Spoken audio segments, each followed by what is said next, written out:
Hey everyone, Suzanne Taylor here with 30 days of gratitude for December. And it's day 3, December 3rd. And I wanted to say hello to everyone. I am super crazy for doing this because I have another challenge in my Facebook group happening. So it's tons of live streams this week. And if you're ready for some gratitude today, I'm excited to share with you that life doesn't have to be so demanding. So let me hop over and share this live stream into my group. Hold on one second while I share and wait for some people to hop on. And this is a really fun challenge.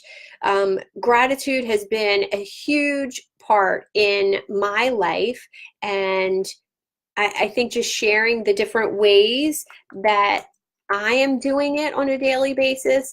I'm encouraged to do this from a friend of mine who shares his gratitude practice every day in his Facebook group.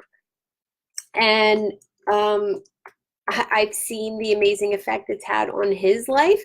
And he shares here in my Facebook group, the Self-Healing Revolution, all the time. So if you don't follow him, go ahead and follow him. His name is Michael Gross, and he's the wingman's path to positivity.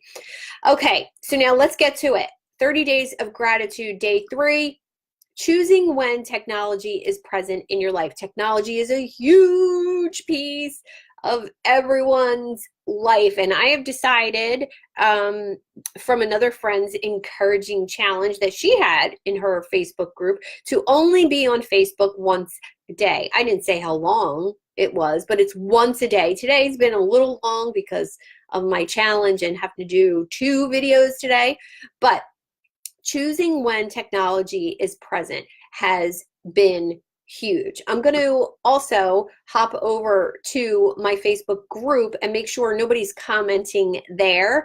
So if you're watching this video live, you can watch it on my Tailored Wellness page, or you can watch it in my Facebook group.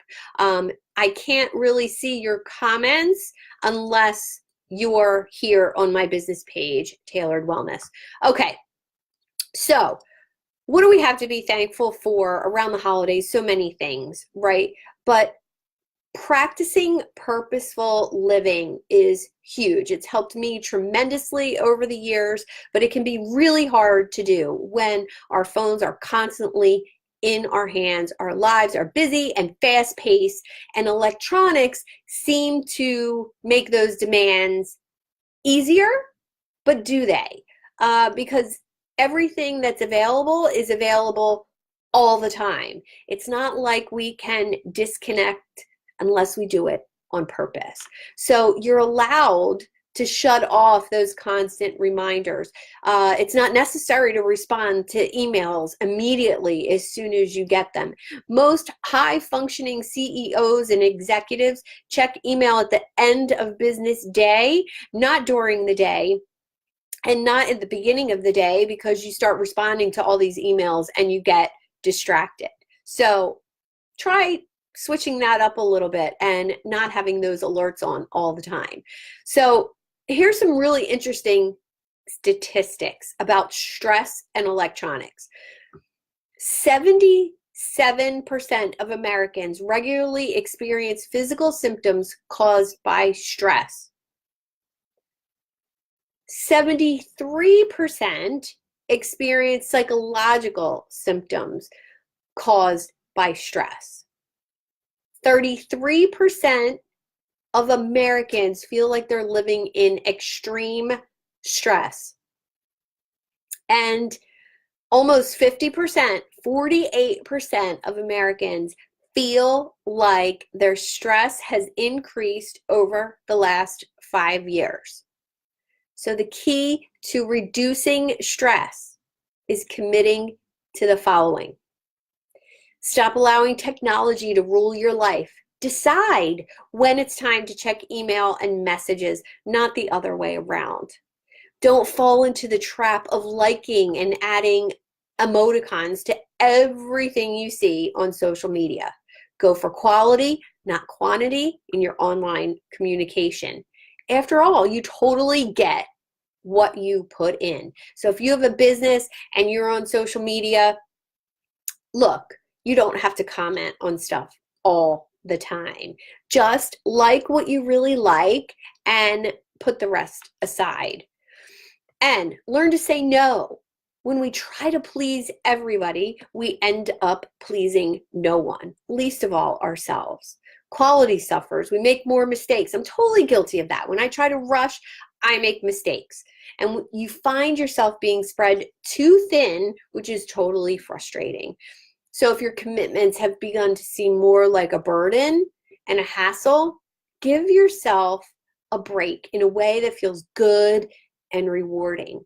That means if you've overbooked yourself, find a way to work in some fun, joyful activities and take the time to slow down and do things the right way the first time.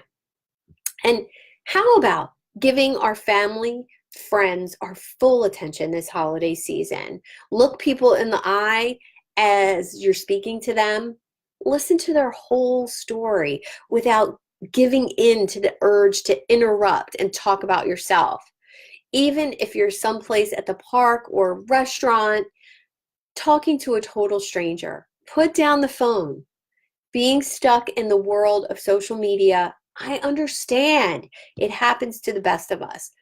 But putting that phone down and staying fully present is an amazing gift to give the person that you're spending time with.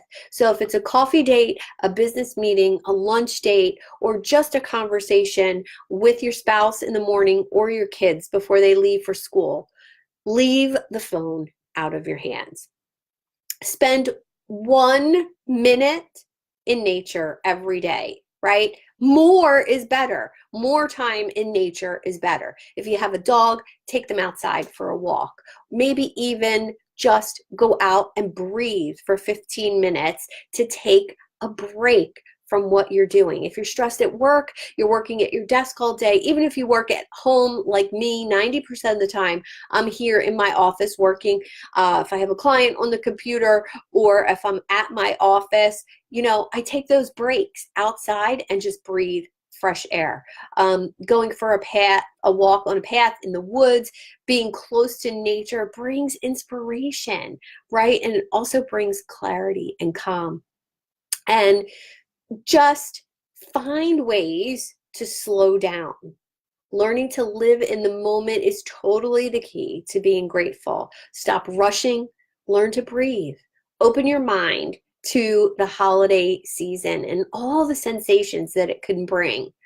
And if you're finding it difficult to slow down, you may need to release some energy in your head, maybe with exercise, yoga, some mindfulness to relieve stress.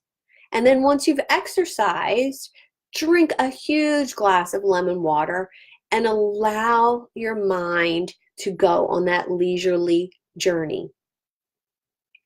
Pick one of these experiences to do for yourself outside, maybe some yoga, maybe some mindfulness, and then journal your thoughts and your feelings about being more relaxed. Take the time to notice little things. Open your eyes and your ears and tune in to the things that are happening around you. And you can't do that with the phone in your hands, right? It's just plain and simple. You can't pay attention to two things at one time. And living in the present moment usually allows me to write better, write something more intuitive. And try that. Try some journaling. Write down what you saw, what you heard on your walk, what you smelled, what you tasted. How about journaling after a meal and experiencing the tastes that were in that meal? Talk about how it made you feel. What were you blessed with in that moment of mindfulness? Today, a mindset comes when you stop and focus your full attention on the beauty of this world. And I'm going to go do exactly just that with my lunch in appreciation for the beautiful salad I made for myself today. And I'm going to challenge you to let me know in the comments when you put your phone down, what you gave your attention to, and give me a couple words about what it felt like to be present and mindful in that moment today. All right, enjoy your day today, everyone, and I will see you tomorrow for day 4 of 30 Days of Gratitude. Talk soon.